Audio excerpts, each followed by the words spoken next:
You think you're making choices. You think your thoughts are yours. You think that at every crossroad your hands are firmly on the wheel.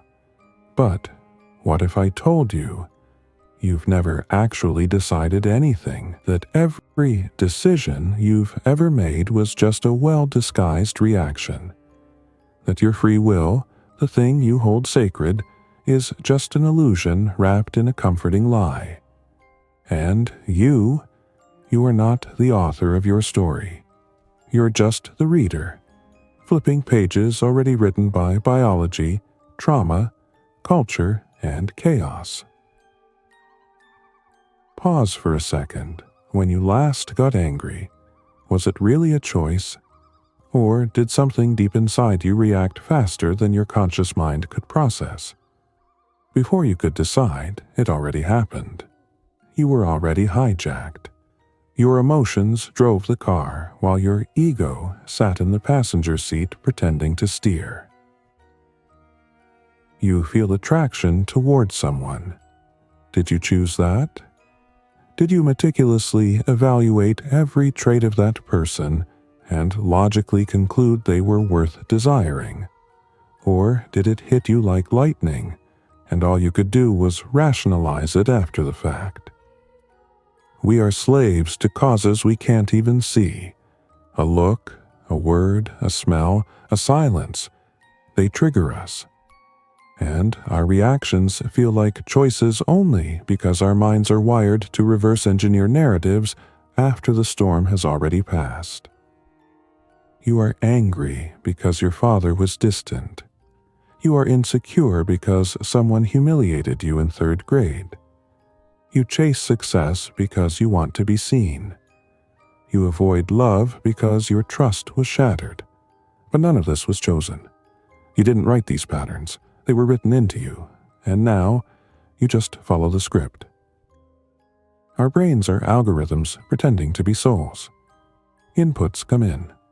Stimuli, pain, praise, threat, and outputs go out. Action, withdrawal, overcompensation, collapse. The loop is so fast, so automatic, that by the time you think you've made a decision, your body has already moved. That's not free will. That's reactive programming.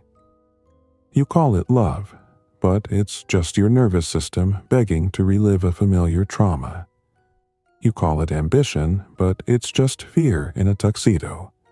You call it faith, but it's just your childhood need for a protector now dressed in divine robes. We live in a hall of mirrors, not realizing we're chasing reflections of past events. Ghosts, echoes, emotional imprints. Your desire to be successful is often not a pure drive. It's desperation to prove something to people who stopped watching long ago. Your so-called independence. Often a rebellion against a parent's control still echoing decades later. The world doesn't need to control you when your trauma already does. And here's the real kicker.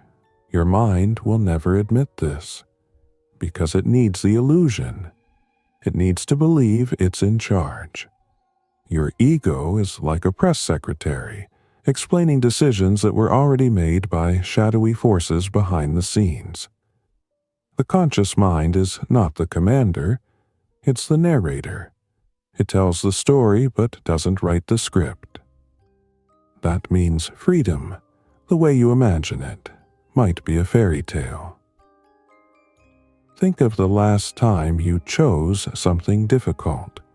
Waking up early, ending a toxic relationship, quitting a job that drained you. What led you there? Was it a clean, rational moment of free will? Or was it after the pain became unbearable, when staying hurt more than leaving? Even your most courageous choices often come not from strength, but exhaustion. You didn't choose to grow. You just couldn't endure the pain of staying small any longer. We don't rise out of clarity. We rise out of collapse. And that begs a dark question. If your freedom is triggered only when suffering peaks, are you really free? Or are you just a machine that breaks when overloaded? Now, imagine every belief you hold, every identity you wear, every value you defend. Did you choose those either? Or were they installed like apps by your parents, your environment, your country, your childhood religion? When you say, "I believe in this," is that voice really yours?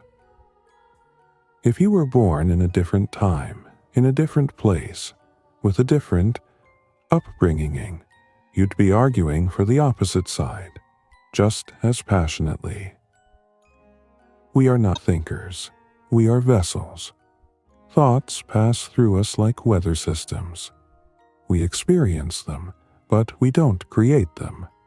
Your mind is a radio, not a musician. It plays what's transmitted by forces far beyond your control. And yet, we cling to the idea of free will, because it gives us dignity, because without it we'd be prisoners of fate. But maybe we already are, and our only true freedom lies in seeing the prison. The moment you accept that you are not free is the only moment you might become aware enough to change anything. But awareness is not freedom either. It's just the beginning of it. The modern world sells you freedom like a commodity. Choose your career, your partner, your path. But choices don't equal agency. A menu doesn't give you hunger, and the ability to choose among preset options isn't real freedom, it's consumer illusion.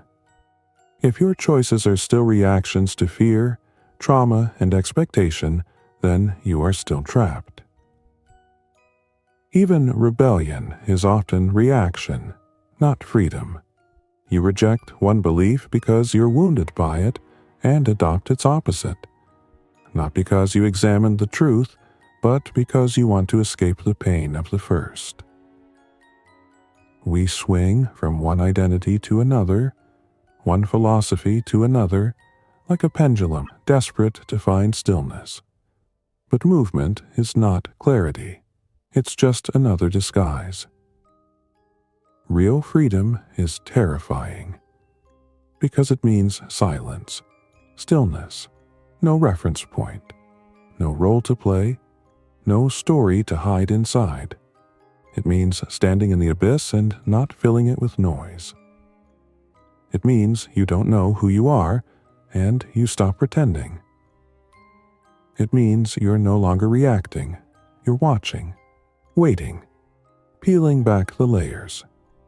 And in that dark pause between stimulus and response, something else begins to emerge. But that place is rare, because most people never get there. Most people are too busy reacting. They are angry at the news. They are heartbroken by their ex. They are obsessed with productivity, addicted to validation, terrified of stillness. Reaction is the religion of the modern mind. We consume not to enjoy, but to escape. We speak not to connect, but to fill silence. We scroll not to learn, but to avoid.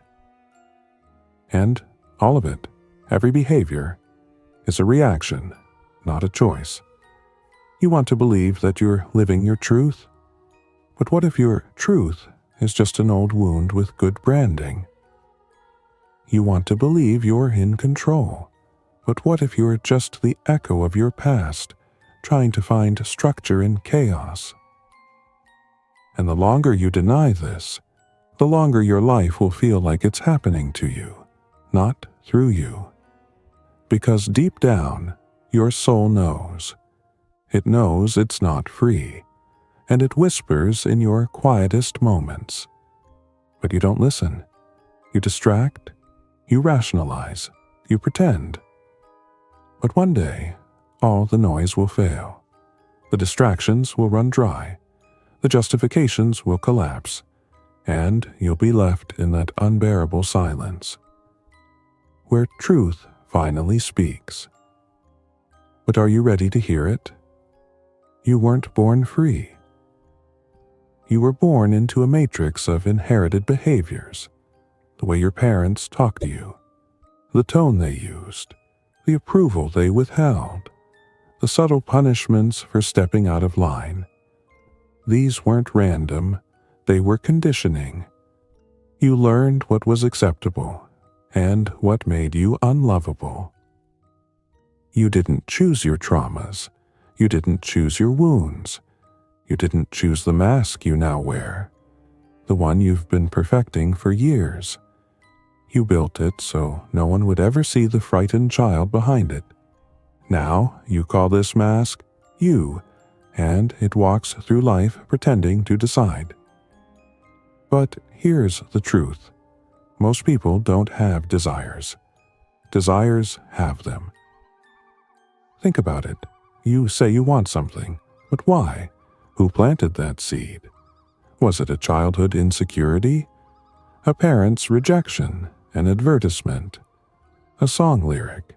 Or something more primal, more buried? You're not deciding. You're rationalizing. Justifying emotions you can't even trace. You think you're making decisions, but your emotions already did that 3 seconds ago. Your logic is just playing catch-up. So ask yourself, who's really in control? You scroll through your phone. Did you freely choose that? Or were you just avoiding silence, avoiding the confrontation with your inner void? You say you don't like to be controlled, but can't even resist a notification. That's not freedom. That's reaction. We live in a culture obsessed with choice, but choice without awareness is just illusion, a cage with invisible bars. And the scariest part, most people would rather stay in that cage. It's comfortable, predictable. They'd rather believe they're free than actually question the source of their impulses. Because questioning would mean staring into the abyss of uncertainty. It would mean admitting, I don't know who I am, I don't know why I do what I do, I don't know where my thoughts come from. And that is terrifying.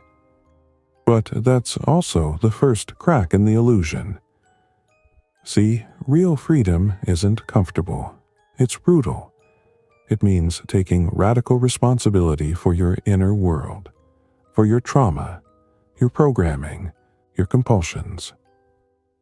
It means becoming conscious of what you've always been unconscious of. The man who becomes aware of his programming is dangerous, because now he can reprogram. He sees the stimulus and pauses. He feels the urge and questions it. He gets angry, but asks, who am I protecting? He doesn't react. He responds, intentionally, deliberately, slowly. That's power. It doesn't look flashy. It's not loud. It's not the kind of power you flaunt on social media. It's the silent, invisible strength of someone who has seen their own darkness and refuses to let it puppeteer them. He knows that free will isn't something you're given. It's something you earn through brutal self-awareness and daily inner war. The war against comfort, against laziness, against the seductive pull of old patterns. And here's the twist. You will never be fully free. Because the unconscious mind is infinite. No matter how deep you dig, there will always be another layer. But that's not an excuse to give up. That's the reason to begin. Because every layer you uncover gives you a little more clarity, a little more leverage, a little more power. And that's what separates the herd from the awakened. Most people live like waves tossed by the sea. The few become the ocean. So, no, you're not free. Not yet. But the very fact that you're still listening to this, still here, still thinking, still questioning, that's your rebellion. That's your first move. Because freedom isn't a destination. It's a direction. And the moment you stop reacting and start observing, you begin the path that most will never dare to walk. That's not the easy path. That's the spiral down into the underworld of your own psyche. It's where all your false identities crumble, where everything you thought you were dies. But in that death, something awakens. Not a version of you that reacts, a version of you that decides. Decides to stop blaming, stop running, stop escaping. Decides to face the chaos and breathe. And maybe, just maybe, for a fleeting moment, you'll feel what it's like to act freely. Not because you were triggered, not because you were programmed, but because you chose it, fully, consciously, courageously. That's the real red pill. Not fantasy, but facing the machinery of your mind and refusing to be its slave. The illusion is seductive. But freedom is terrifying. And that's why most will never taste it. But if you're willing to let part of you die, then maybe you were never reacting at all. Maybe you were remembering who you were before the world programmed you to forget. If that moment ever comes, when silence doesn't scare you, when solitude becomes sacred, and when you choose discomfort over escape, then you'll know. You didn't just wake up. You broke the simulation. Now you're dangerous. Because now you move through this world not as a puppet, but as a mirror. And the world will hate you for it. Because you remind them that they are still asleep. And they will mock you, shame you, try to drag you back into the current. Don't flinch. Let them scream, because truth doesn't need applause. It only needs one thing: a mind that dares to face it. You were never meant to be ordinary. You were meant to wake up. Burn the script. Rewrite the story. And walk alone, until others are brave enough to follow. If you're ready for that journey, welcome to the abyss. And if not, that's okay too. Just to know this: you are not making choices. You are being made by them. And the only way out is in. The illusion ends when you choose to look at yourself without flinching. If that moment has come for you, then this message found you at the right time. The simulation is cracking.